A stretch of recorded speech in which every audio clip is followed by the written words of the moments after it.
11 اکتوبر 2009 پاکستان کی عسکری تاریخ کا ایک نازک اور یادگار دن۔ اس روز راولپنڈی میں فوج کے جنرل ہیڈ کوارٹر پر دہشت گردوں نے حملہ کیا۔ دہشت گرد فوجی وردیوں میں ملبوس تھے اور انہوں نے گیٹ پر اچانک فائرنگ کر دی۔ کئی اہلکار شہید ہوئے اور کچھ کو یرغمال بنا لیا گیا۔ جیسے ہی حملے کی خبر ملی، پاک فوج کے اسپیشل سروسز گروپ یعنی SSG کمانڈوز نے فوری کارروائی کی۔ آپریشن کا نام رکھا گیا آپریشن جان باز۔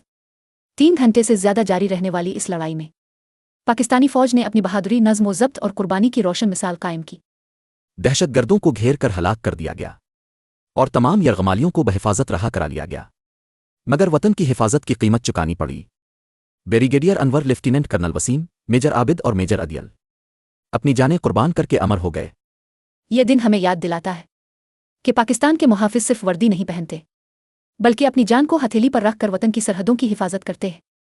آپریشن جان باز ایک ایسی داستان جو ہر پاکستانی کے دل میں فخر بن کر زندہ ہے۔